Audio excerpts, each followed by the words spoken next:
everyone, polite Sam. Welcome to part 1 of our Tamiya 132 F-51 Mustang video build. So, yeah, I mentioned this in the last video, my last bench update. I showed a picture of it on Facebook, Instagram, YouTube, everywhere. So if you've not seen it, where have you been? And yeah, this is what we're going to attempt to build. So I've not built an aircraft in 3 years. I fancied doing one. Contemplated getting a 48 scale P-51 and thought, no, if we're going to do it properly. Let's go 132. This new Korean version had come out not long ago, and I thought, let's grab it. Let's go in there. Let's go and buy it and have a look, and yeah, we'll see where we go. I've built the same kit before, many moons ago, in 48. It's the same scheme, and the 48 kits are great. I've built many P-51s and 48 over the years. So it's definitely one of my most favourite aircrafts. And like I say, I thought, why not? Let's just grab this one. It's probably the ultimate F-51 kit you can get. There's Zukimorons out there, but I don't rate that one as much because a lot of it's, well, I believe a lot of the interior is fictional, just made up. And being Zukimura is probably not going to be the easiest fitting kit compared to the Tamiya one. So we've added a few aftermarket bits. We've added some resin wheels. We've added some HGW seat belts. And I had our mass set to it. The rest of it's going to be out of the box, including the kit decals, hopefully. We're going to weather it, not heavily, but enough, hopefully, to make it look used. And hopefully the process along the way will explain how I'm doing things. Now, because I've not built aircraft for so long, I'm a bit rusty on what I should show. With cars, I know what I should show, where I need to leave it, and where I don't need to show it all. So I'm going to stick to the same kind of mantra as such, and hopefully show enough through the build that you understand what I'm doing and where I'm going, without sitting there for 3 hours sanding parts or masking things, because I don't want to do that, and you don't want to see that either. So if you've got any questions or comments, pop them down below. If it's a proper question, I will answer it. General comments I always appreciate anyway, and you'll always get a heart off me. And got a lot of positive feedback off this as well, because this is a difficult build for me. I've got some sort of weird mental block with aircraft, and I don't know what it is, because I love them. I've always loved aircraft, the actual machines. I love building them. When I started building them back in 2010, and I built them for years, like 6 years, built dozens and dozens of them, but I just lost interest over time. So I'm hoping we can push through this one. We've got quite a lot of work done today, so grab yourself a cup of tea, put your feet up. We're going to start with a quick look through the box, which was in my last bench update. So it's not a review. If you want to see a review, there's one of those further back on the channel. But this is just a quick go through the box, looking at this kit, the aftermarket we got. If you've seen it already, I think it's about 10 minutes long. Just skip forward, and you'll see where we get started with the build. Hey everyone, please subscribe to the channel, click the bell notifications, get notified of our latest videos, give the video a thumbs up or a thumbs down, and leave a comment. I do read and appreciate every comment you guys and girls leave behind. I may not reply to them all, but they are all appreciated. And there's a link in the description of the video that takes you to a big long list of all handy videos and a lot of the products I use in my videos. Right then, let's have a little look through the box of this Tamiya 32nd scale F-51D Mustang. So this is the newest box of this. It's a phenomenal kit. As I say, it's my dream aircraft, my dream kit, and I've got to get this built. I really do. Beautiful boxing. You get 3 schemes there. You get the box art one, and then these two as well, which look fantastic.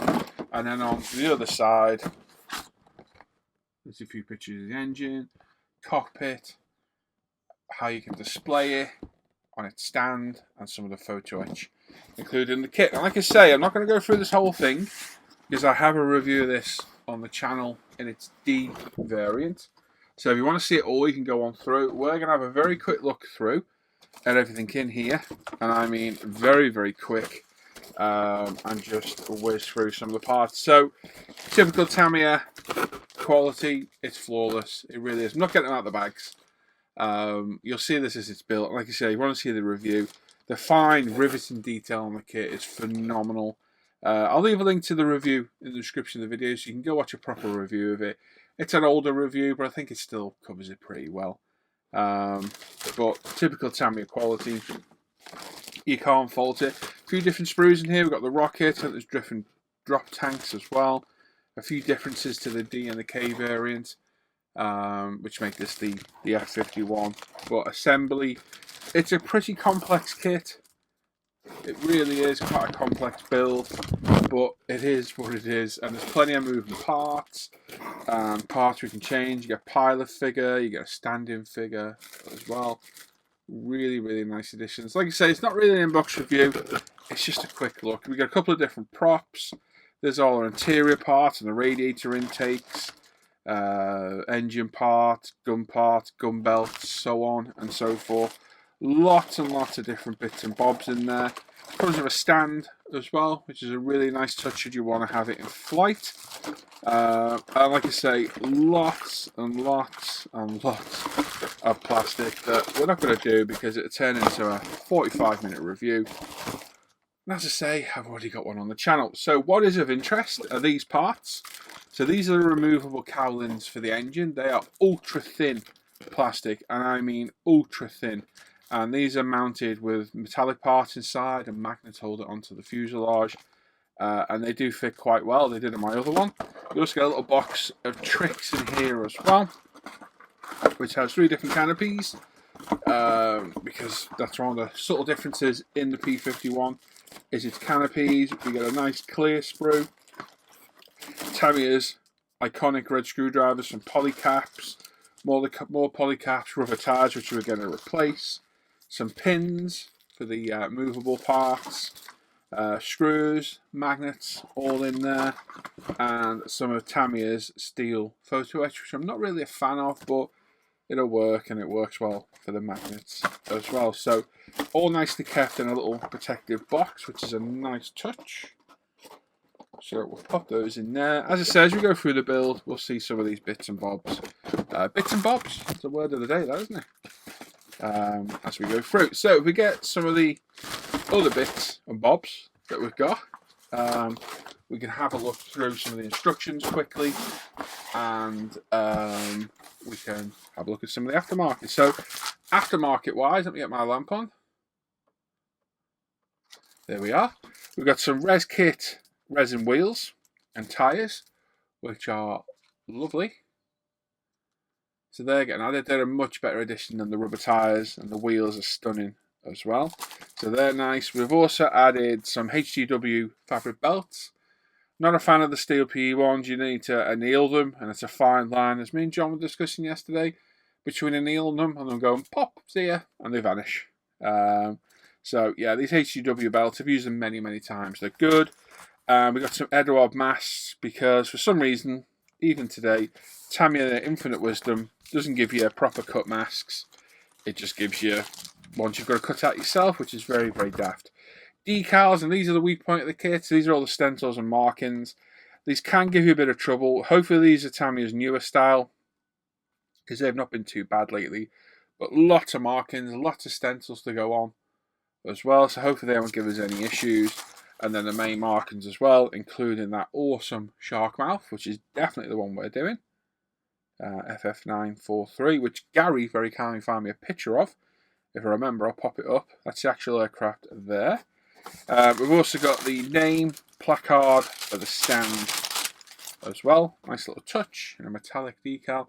And then the Mass 7 Tamiya, which you have to cut out yourself. Crazy. Tamiya, get rid of your staples. I hate your staples. And sort these masks set out, hey. Nobody wants to be cutting them out, not in this day and age. You could easily include those in a kit that costs £120, like this one did. You also get a colour reference little book, so some info on the aircraft in Japanese and English. So you can have a read through that if you want. There should be some reference pictures in here. There's some key points of the aircraft to read and look at as well. Differences in the wing profiles, the tail fins, dorsal fin, drop tanks, all the different Mustangs, all the variants, leading all the way up to the F-51D. And then some reference photos too, which are good, but I wish they were a little bit bigger. I really do. They look so much better they do a tad bigger. But again, nice little thing to get, and a handy little reference. Instruction book, and something I was discussing with John.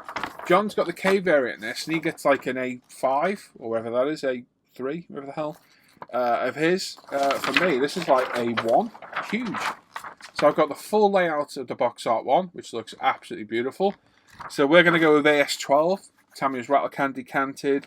We'll use a semi-gloss or a matte black for the anti-glare strip, some steel around the exhausts.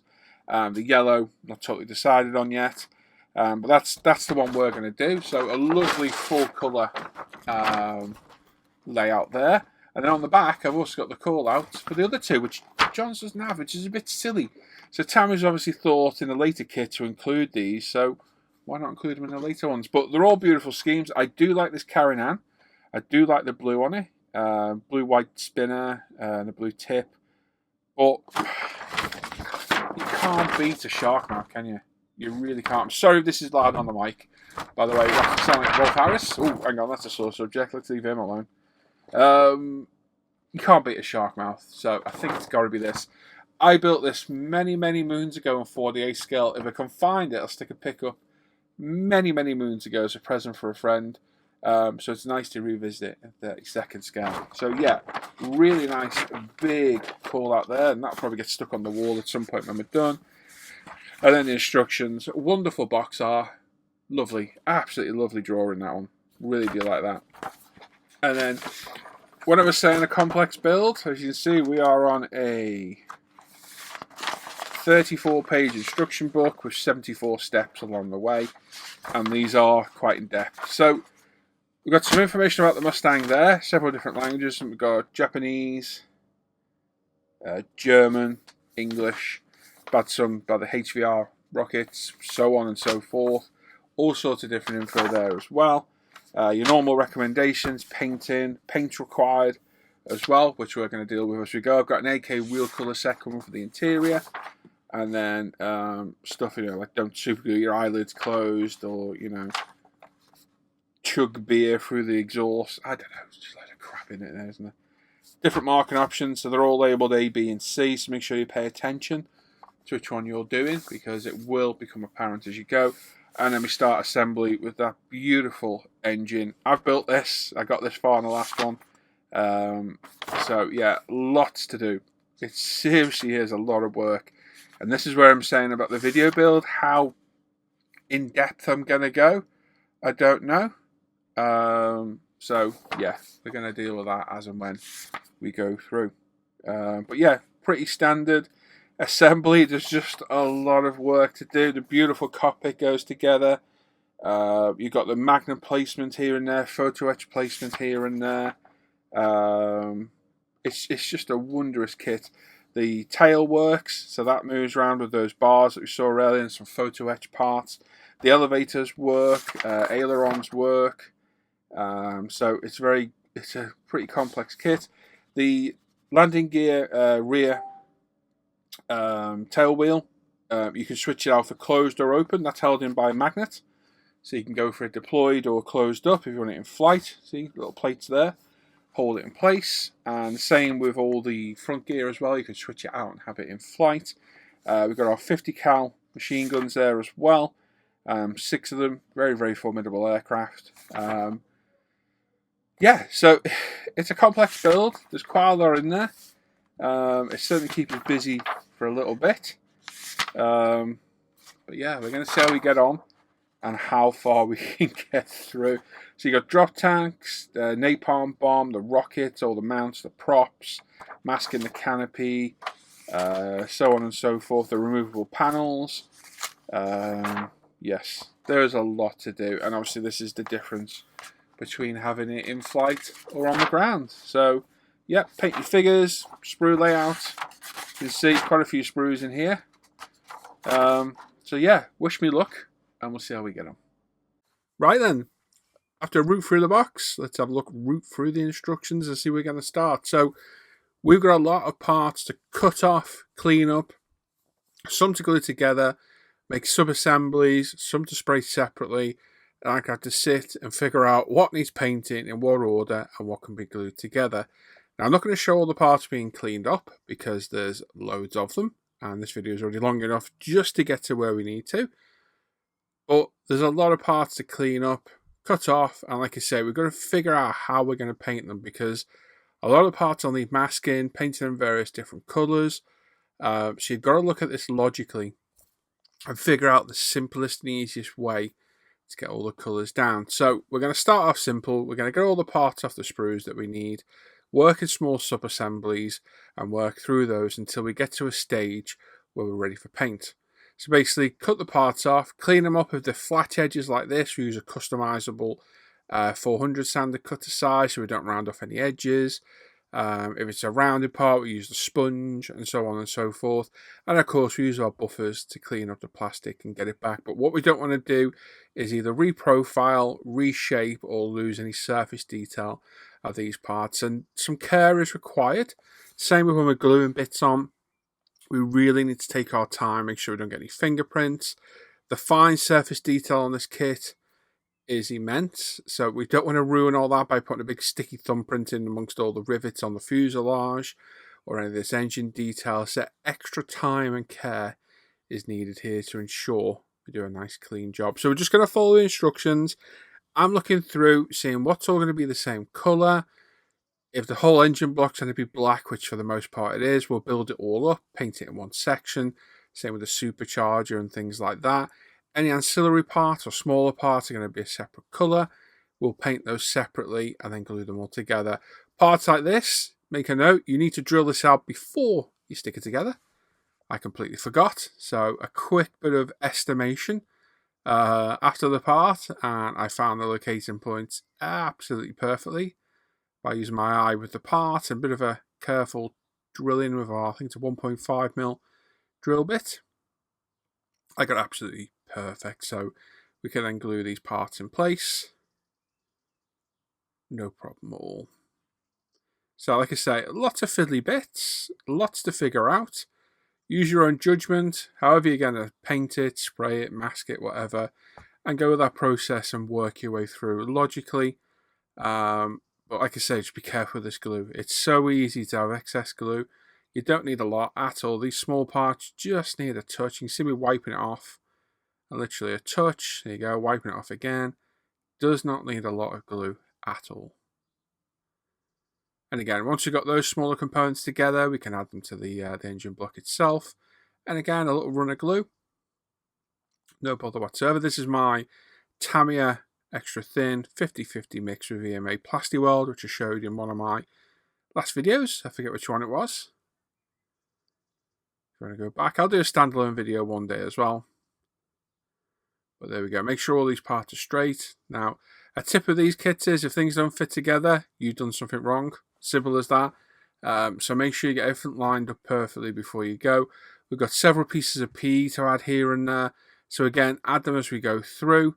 And it's a case of cut them off, trim them up, get them nice and smooth with our Tamiya diamond file as well.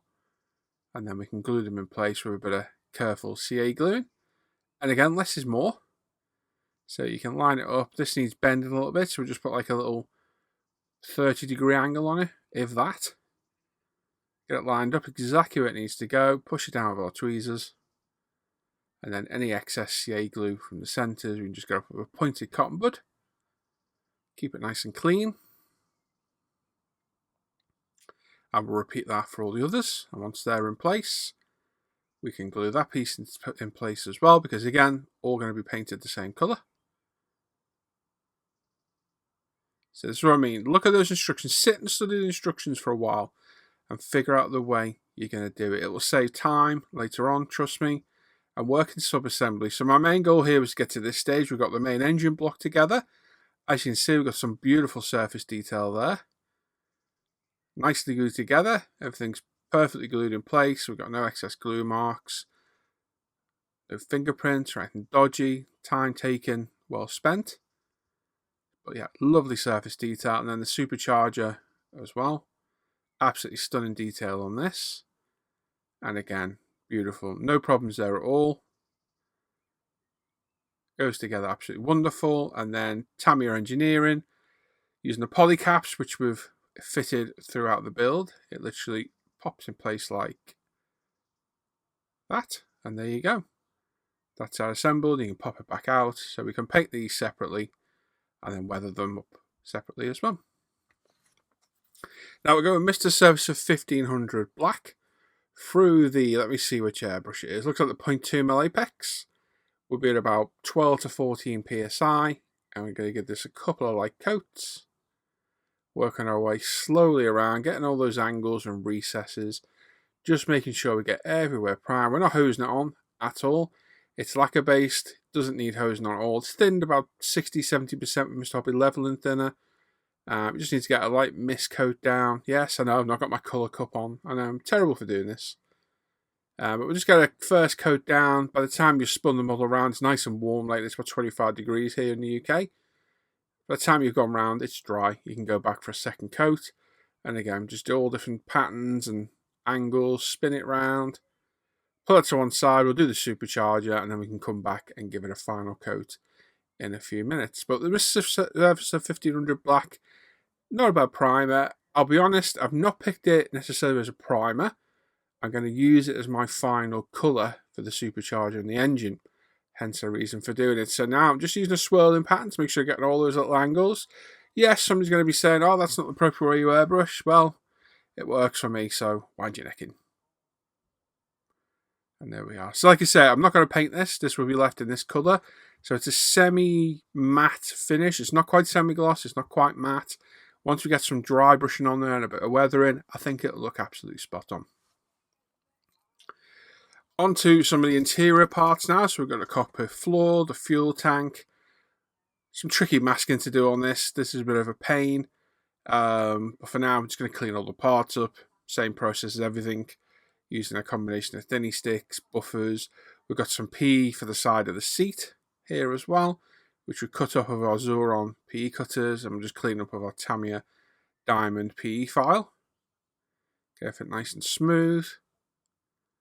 The seat's not bad in the kit, to be honest. A couple of dabs of Seagull. There's two little locating points. They stick out prominent from the side of the seat. There we go, very careful. We locate one in, then the other. Give a little bit of a push home. Like so. Push it in. There we go. Job done. Repeat that for the other side as well. And that's our seat ready to go.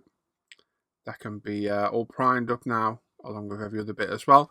Lots of parts to do here. And again, we're working on them in sub-assemblies for colour. And we'll figure out which order they're done. But now, quick word from our sponsors. Head on over to www.umpretail.com and help support mine and Lee's business, because without Ultimate Modelling Products, there would not be any international scale modeler, and all the videos we put out there, and the Facebook page, and the forum we run. We stock loads and loads of modelling products, including all our own products of our Apex airbrush, our pigments, primers, sanders, thinner and cleaner tools, our wonderful storage system, polish system, and weathering washes. We also sell modelling tools, paints, model kits, glue, solutions, fillers, weathering products, aftermarket, and of course, international scale modeler merchandise and gift cards. And all orders made before 12 midday get next day delivery in the UK, and international orders are shipped within 48 hours. So yeah, make sure you head over to umpretail.com, go and support our business, because as I always say, without UMP, there'd be no ISM.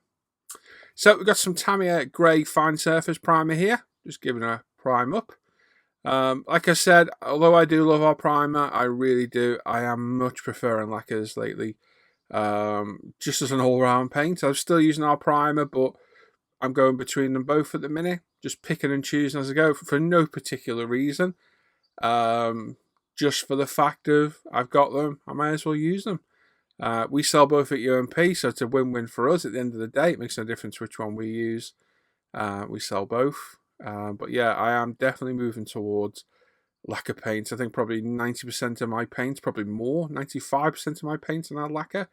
So it's a logical step. But a couple of light coats, get all that nicely painted up. And then we've got some AK Real Colour Flat Black and our AK Aircraft Interior US Colour here as well set. So these are lacquer paints from AK. So we're going to go with the flat black first and paint up anything we want flat black. We're going to thin it with Mr. Hobby Leveling Thinner, which I have in a little special bottle. We give it a good mix up. pour a little bit in one of our lacquer-proof medical grade measuring cups, and then give it a quick squirt of level and thinner. I do this by eye, totally by eye. There's no measuring, nothing. Give it a good mix up. And we can load this into our airbrush. Now, I have used this before, but I've used this for darkening paints. I've not actually used this on its own. And I'm absolutely gobsmacked as to how flat a black it is. It's phenomenally flat. When I sprayed it on, I was like, wow, you'll see it in a minute. So yeah, a couple of light coats. So we probably thinned it about 50-60%, maybe, yeah, about 60%. 0.2 mil apex. We're about 14 psi. I'm just going to go around. So the floor is mostly black on the Mustang. It's painted plywood. We're going to do the fuel tank in black as well, because I believe it's rubber.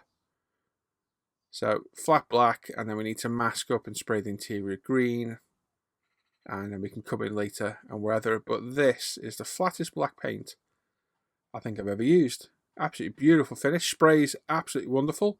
Very reminiscent of the Tamiya LPs. Absolutely lovely. You can see it drying already. It is very warm in the UK. Well, past few days been nice. 25 degrees, 20 plus easily. So yeah, helping with the old paint drying, that's for sure. By the time you've done one bit and come back, it's all dry and you can put it back on. But you see how flat the fuel tank is at the back. It is ultra flat paint. Really is. So yeah, sent this up to its name of flat black. But there we go. That's that done. That can be left to dry. We've got some masking to do to that, and then spray it in our interior green colour at a later date.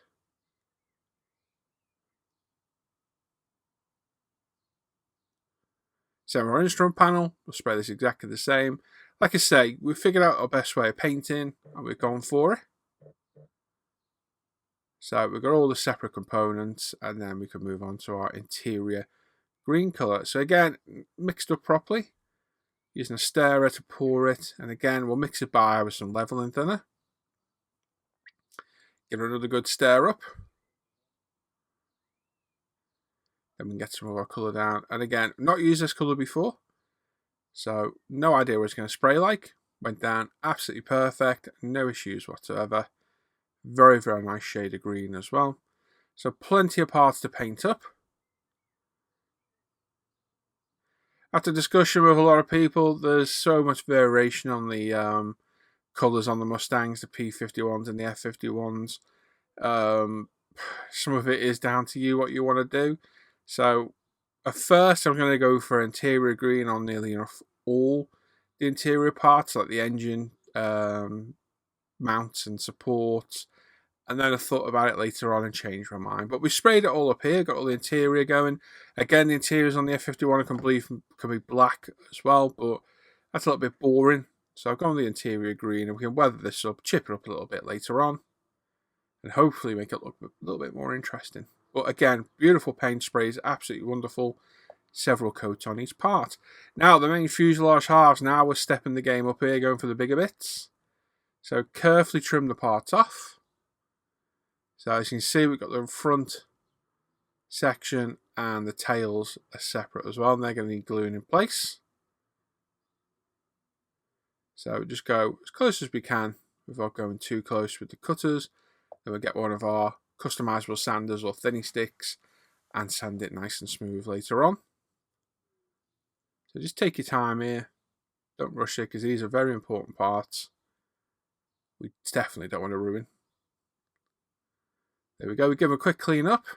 There's a couple of holes to drill in the back, so we get those cleaned up, drill through. There we go, ready for later on. And then this part literally slots in place with an absolute perfect join. Just look at that. Absolutely flawless. These Tamiya 32nd scale kits are so well engineered.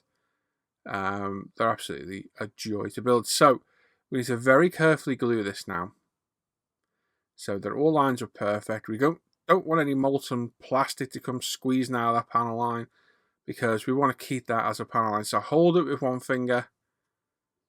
Some Tamiya extra thin.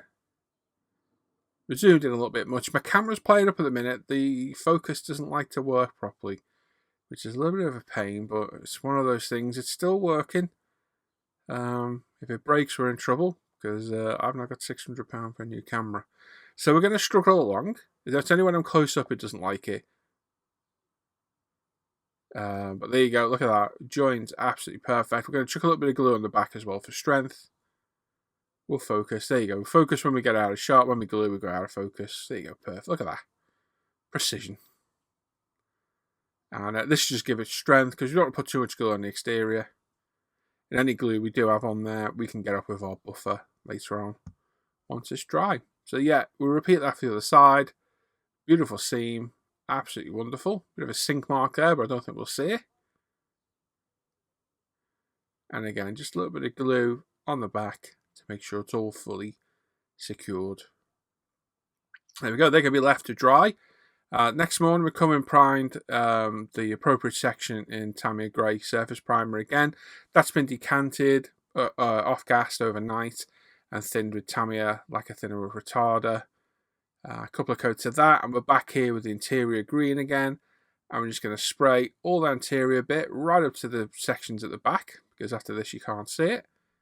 Just put down a couple of coats of this on all those interior parts, making sure we get everywhere covered. And again, lacquer paint sprays absolutely fantastic. Dries very, very quick as well. Very, very forgiving to paint. Just don't go too heavy. There we go, and then we can do all the other parts as well. Quite a few components, quite a lot of work here. I think I started this on Thursday or Wednesday, I forget which day it was now. And it's Sunday today. This is where we're at. So we've done quite a lot of work over the past few days. Certainly a lot of masking, which has been a bit frustrating. Anyway, black parts we're painting in Tamiya LP5, a couple of coats of those. And then the other parts, these all need detail painting, and I did contemplate masking everything, and I thought, you know what, there's so much to mask, I'll be here all day, let's just hand paint it. So brand new Series 7 Zero miniature brush, some Vallejo model colour black, thinned with a drop or two of water, and we're just going to sit here and brush paint it all nice and carefully. A couple of light coats on each part. It's quite nice to do this every now and then. It's a lot quicker, so much quicker than masking and airbrushing. You don't need to airbrush every single part. So as long as you're happy using a brush, using Vallejo model colours, a very forgiving paint. Because we've painted over lacquer, we could get this back off if we needed to, no bother. Using a bit of Vallejo airbrush cleaner.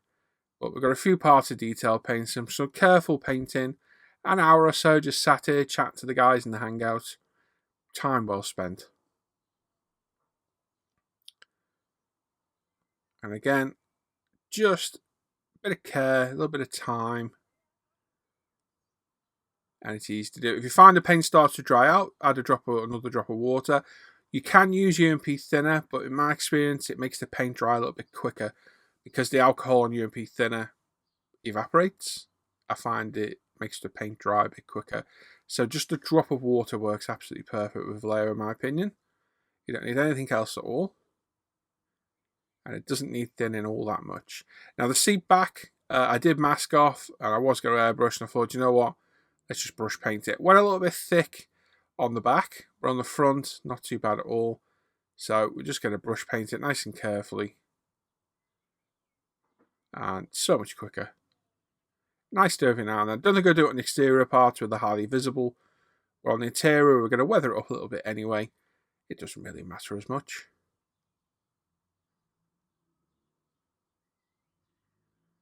And then a little bit of olive drab,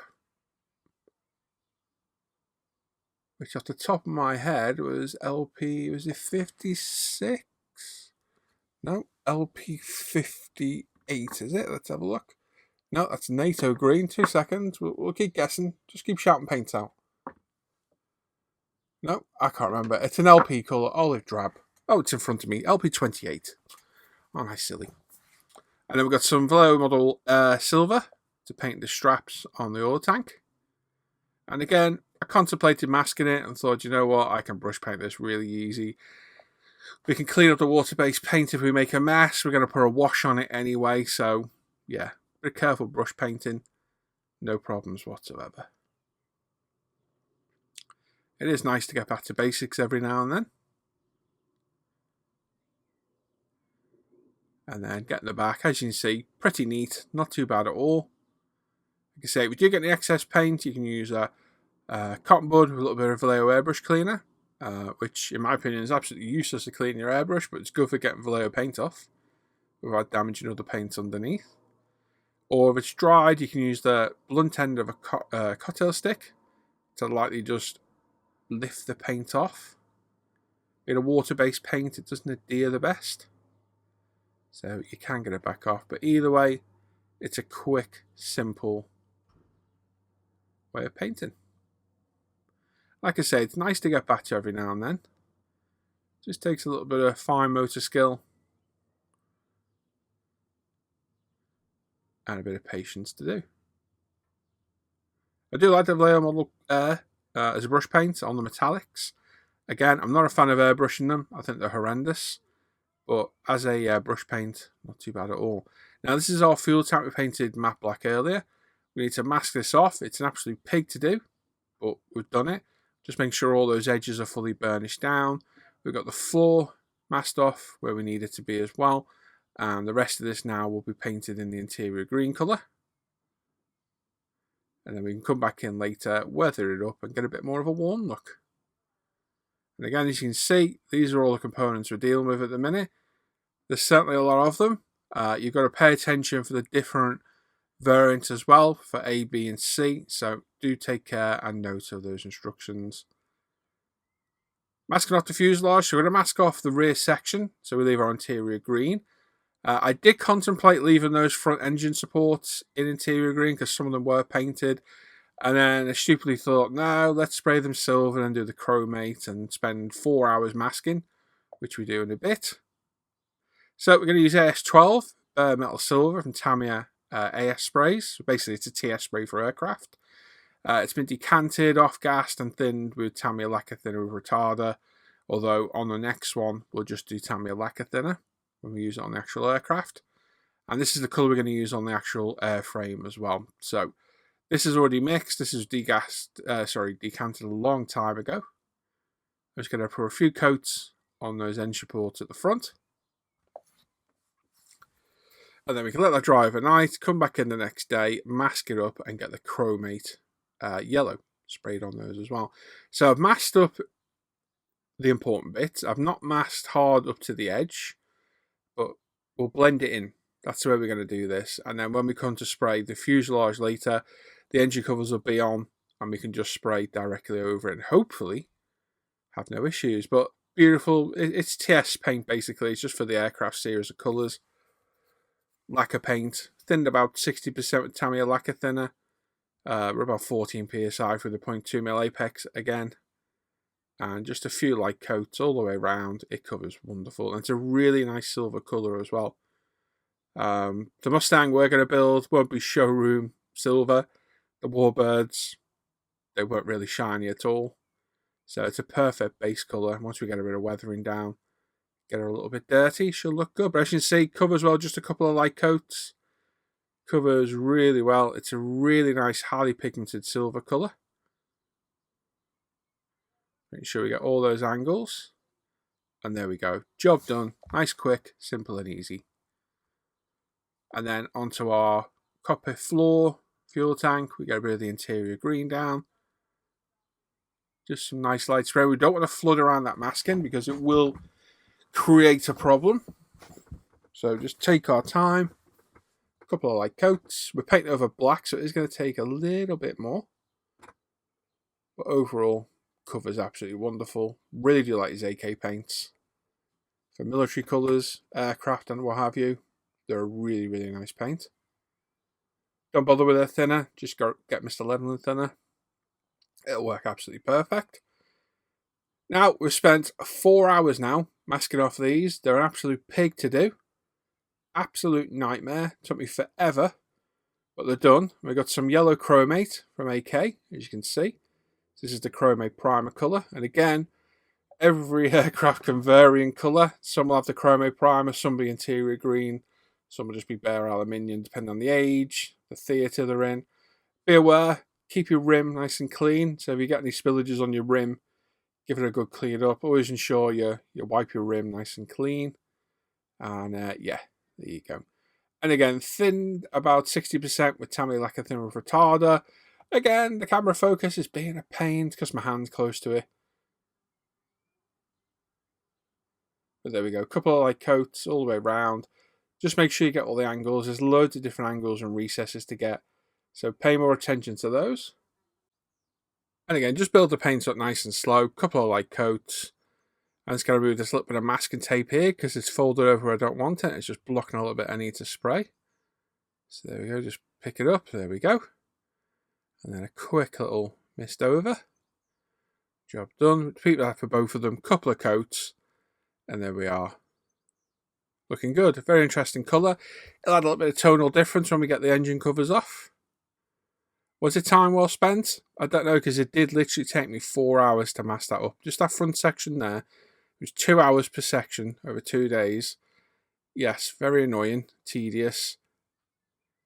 While we're here, might as well decant some AS12. Obviously, I've shown this before, but for those that haven't seen it, get yourself a drinking straw, cut it to 2 equal lengths on the bend. If it doesn't fit the can, put a little snip in the end of it with a pair of scissors. Get your receptacle to put it in, which for me is an empty UMP bowl. This is the AS12 colour we use for the engine supports. As you can see, the straw just fits over. It doesn't fit airtight, but it's more than enough to get the paint in because the pressure sends it past. And we're just going to spray this, keep it nice and still until we get enough paint in it that it's full. Do not rattle the bottle or shake it or anything at all because it will spill. Once you're done, have a little look. Does it need a little bit more? You can headbutt the camera if you want as well. Yeah, we can get a bit more in there. It's very, very volatile at this stage because it's off-gassing the propellant.